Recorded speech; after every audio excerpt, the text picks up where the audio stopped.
आप सभी को इगवास बगवाल 2024 की बहुत बहुत हार्दिक शुभकामनाएं।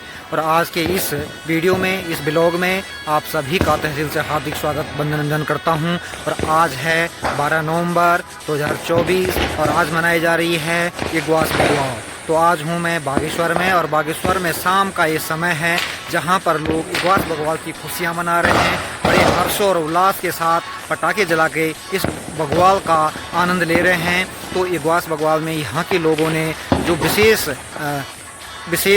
संस्कृति का जो एक पहचान दिला रहे हैं कि अपने घरों के सामने जो मोमबत्तियां हैं उसको जला रखा है। घर के बाहर, घर के अंदर और जो मुख्य दरवाजे होते हैं, जो मेन गेट होते हैं, उस पर सभी लोगों ने मोमबत्तियों की एक लंबी पंक्ति से लगा करके वो सब जगमगाती हुई दिख रही है। ये शाम का नज़ारा है जनपद बागेश्वर का, जहां पर लोग खुशी से इस इगवास बगवाल को मना रहे हैं। आखिरकार में ये इगवास बगवाल क्या है, तो मैं आप सभी को बताना चाहूँगा कि इगवास बगवाल जो है, जो शुभ दीपावली होती है अक्टूबर नवंबर की, उसके ठीक 12 दिन बाद मनाई जाती है। क्योंकि इसके पीछे एक कहावत भी है और कहते हैं कि जब भगवान श्री राम अयोध्या लौटे थे गढ़वाल में, कुमाऊँ में, इसका संदेश 11 दिन बाद पहुंचा था। तो 11 दिन बाद जो संदेश पहुंचा था, तो उस खुशी में लोगों ने ये दीपावली मनाई थी।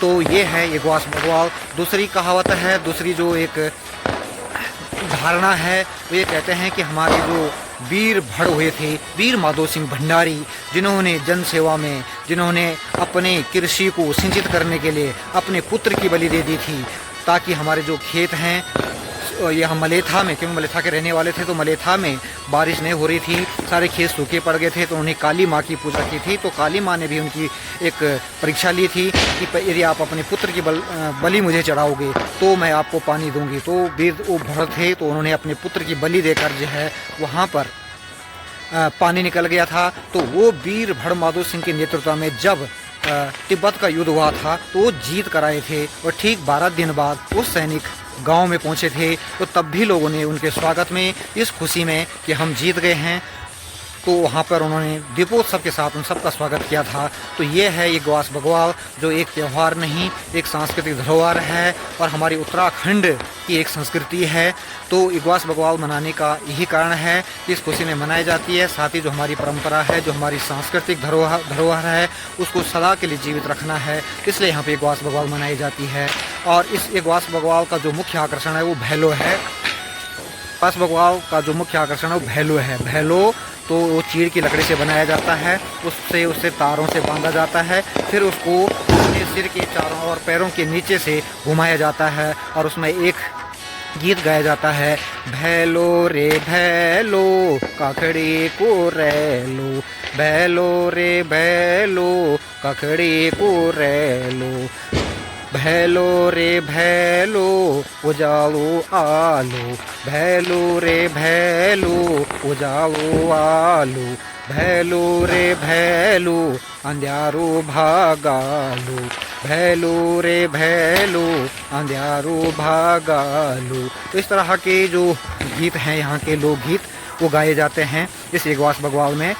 तो ये तो शहर है, लेकिन जहाँ गांव है, तो गांव में ढोल और नगाड़ों के साथ, ढोल वाद्य यंत्रों के साथ ये इगवास बगवाल मनाई जाती है। वहाँ पर वास्तव में भैलो खेला जाता है। यहाँ पर तो मुझे अभी भैलो खेलने को नहीं दिख रहा है, केवल पटाखों की आवाज़ आ रही है और घरों के सामने मोमबत्ती जली हुई है, लोग खुशियाँ मना रहे हैं इस इगवास बगवाल के साथ। तो ये है उत्तराखंड की इगवास बगवाल का बहुत ही सुंदर, दिव्य और भव्य दृश्य जनपद बागेश्वर का। ये अभी समय 7 बज रहे हैं, तो शाम की 7 बजे का जो समय है, उस समय यहाँ पर लोग इस तरह से इगवास बगवाल मना रहे हैं। पटाखों की आवाज़ आ रही है। साथ ही कुछ लोगों ने अपने घरों को, जो लड़ियाँ होती है लाइट की, उससे सजाया हुआ है। कुछ लोगों ने तो घरों के चारों तरफ इतनी मोमबत्तियाँ लगा रखी है कि लाइट की जो लड़ियाँ हैं वो भी फेल हो रही है और ये चारों तरफ जनपद बागेश्वर का बहुत ही सुंदर दृश्य।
थोड़ा सा कम दिखता होगा।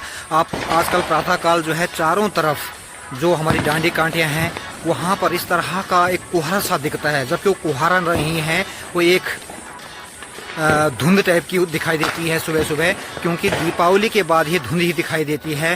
क्योंकि हम लोग अपनी खुशियों का इजहार इस तरह से कर रहे हैं कि हम इतने ज़्यादा पटाखे जला रहे हैं, इतने ज़्यादा पटाखे जला रहे हैं कि वो प्रदूषण वायु में, हवा में, हमारे पर्यावरण में घूम रहा है, जो धीरे धीरे हमको सांस के रूप में हमारे शरीर में जा रहा है और हमारे फेफड़ों को नुकसान पहुंचा रहा है, साथ ही हमारी आंखों को भी नुकसान पहुंचा रहा है। क्योंकि आजकल अधिकतर लोग आंखों की जलन से परेशान रहते हैं, आंखों की जलन हो रही है और सभी लोग अधिकतर हॉस्पिटलों में जा रहे हैं या डॉक्टर के पास जा रहे हैं, तो हर कोई शिकायत कर रहा है कि मेरी आंखों में जलन हो रही है। तो मैं आप सभी साथियों से अनुरोध करूँगा, आप सभी पर्यावरण प्रेमियों से अनुरोध करूंगा, आप सभी सामाजिक कार्यकर्ता बंधुओं से निवेदन करूंगा कि हम जब भी कोई पर्व मनाएं, दीपावली मनाएं, गास मनाएं, तो उसको अपने पहाड़ी व्यंजनों के साथ, मिठाइयों के साथ, खुशियों के साथ, नाच गानों के साथ, अपनी लोक संस्कृति के साथ और जो हमारा झुमेलो है, तांदी है, चांचड़ी है, इसके साथ अपने ढोल वाद्य यंत्रों के साथ मनाएं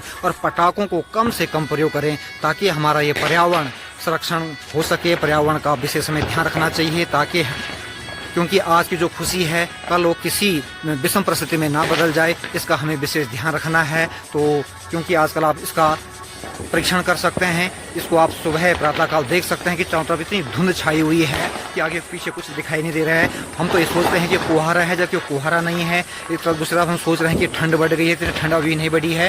तो ये सब जो दीपावली अभी मनाई गई थी 1-2 नवंबर को, 31 अक्टूबर और 1-2 नवंबर को, तो उस दीपावली में जितने भी पटाखे जले हुए होंगे उस सभी का धुआं अभी तक हमारी प्रकृति में जीवित है, हमारे पर्यावरण में जीवित है और वो चारों तरफ हमारे आसपास घूम रहा है, जिससे वो जब हम सांसें ले रहे हैं तो हमारे सांसों से हमारे शरीर के अंदर प्रवेश कर रहा है, हमारे फेफड़ों को नुकसान पहुंचा रहा है, आँखों को नुकसान पहुंचा रहा है। तो कृपया आप सभी से अनुरोध करूँगा कि त्योहारों में, दीपावली में विशेषकर इसका ध्यान जरूर रखें, ताकि हम सबका जीवन बहुत अच्छी तरह से हम जी सकें, हमें कल के दिन किसी भयानक बीमारी से ग्रसित ना होना पड़े, कभी कोई ऐसी बीमारी ना आए जो हमारे जानलेवा हो इस धुएं से, इस प्रदूषण से। तो इस वायु प्रदूषण को बचाने के लिए आप सभी लोग नियंत्रण करें और इसके लिए आगे थोड़ा सोच समझ के काम करें, तो मेरी बात का बुरा ना माने। तो इसी के साथ आप सभी का मैं इस वीडियो में, इस ब्लॉग में आपका तहे दिल से हार्दिक स्वागत अभिनंदन करता हूं। और इसी के साथ भैलो रे भैलो कखड़ी को रे लो। धन्यवाद।